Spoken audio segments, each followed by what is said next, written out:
കേരളം കണ്ട ഏറ്റവും വലിയ ഉരുൾപൊട്ടൽ ദുരന്തമായി മാറിയിരിക്കുകയാണ് വയനാട്ടിലുണ്ടായത്.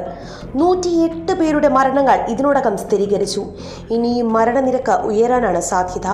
100-ലേറെ ആളുകൾക്ക് പരിക്കേറ്റിട്ടുണ്ട്. ചികിത്സയിൽ കഴിയുന്ന പലരുടെയും നില ഗുരുതരവുമാണ്. NDRFന്റെയും സൈന്യത്തിന്റെയും സംഘം പുഴ കടന്ന് മുണ്ടക്കയിലെത്തി.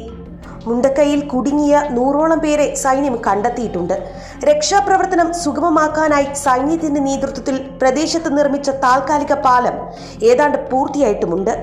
ഈ ഘട്ടത്തിൽ ഇത് ഏറെ ആശ്വാസകരമായ വാർത്ത തന്നെയാണ്. അതേസമയം മഴയായിരുന്നു ഇതുവരെ പ്രതിസന്ധി സൃഷ്ടിച്ചത് എങ്കിൽ ഇപ്പോൾ കനത്ത മൂടൽമഞ്ഞ് കാഴ്ച മറയ്ക്കുന്ന സ്ഥിതിയുണ്ട്. ഇത് രക്ഷാപ്രവർത്തനത്തെ സാരമായി ബാധിക്കുന്നുമുണ്ട്. ചാലിയാറിലൂടെ ഒഴുകി നിലമ്പൂരിലെത്തിയ മൃതദേഹങ്ങളുടെ എണ്ണവും വർദ്ധിക്കുന്നു. ഇതിനോടകം 26 മൃതദേഹങ്ങളാണ് ചാലിയാറിലൂടെ ഒഴുകിയെത്തിയത്. ഈ മൃതദേഹങ്ങൾ നിലമ്പൂർ ജില്ലാ ആശുപത്രിയിൽ സൂക്ഷിച്ചിരിക്കുകയാണ്. പലരുടെയും മൃതദേഹങ്ങൾ തിരിച്ചറിഞ്ഞിട്ടുമില്ല. മേപ്പാടി ഹെൽത്ത് സെന്ററിൽ 52 മൃതദേഹങ്ങളാണുള്ളത്. ഇവരിൽ 35 പേരെ തിരിച്ചറിഞ്ഞു. വിംസ് ആശുപത്രിയിലുള്ള 5 മൃതദേഹങ്ങളും തിരിച്ചറിഞ്ഞു. വൈത്തിരി താലൂക്ക് ആശുപത്രിയിലും ബത്തേരി താലൂക്ക് ആശുപത്രിയിലും ഓരോ മൃതദേഹങ്ങൾ വീതമുണ്ട്. നിലമ്പൂർ ജില്ലാ ആശുപത്രിയിൽ 30 മൃതദേഹങ്ങളുണ്ട്.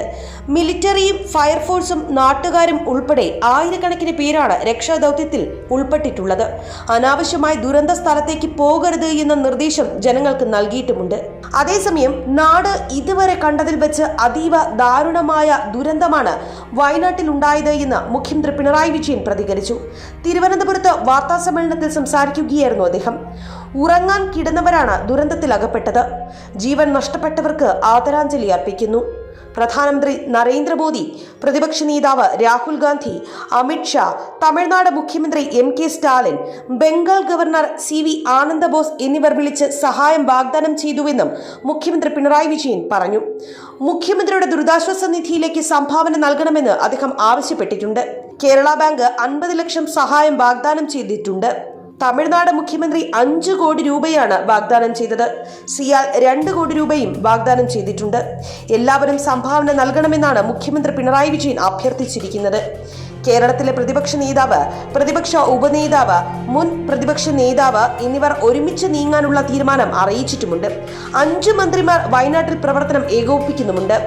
സൈന്യത്തിന്റെ സഹായമടക്കം സാധ്യമായ എല്ലാം ഒരുക്കിയിട്ടുണ്ട്. രക്ഷാപ്രവർത്തനം പുരോഗമിക്കുന്നു.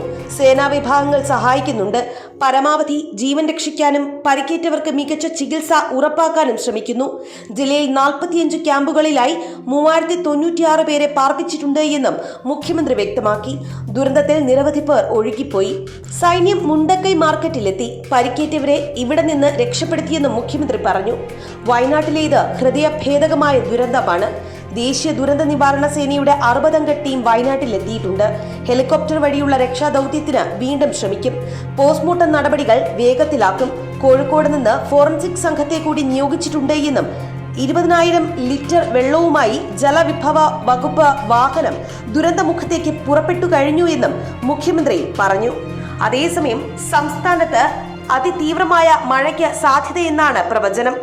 8 ജില്ലകളിലാണ് റെഡ് അലർട്ട് പ്രഖ്യാപിച്ചിട്ടുള്ളത്.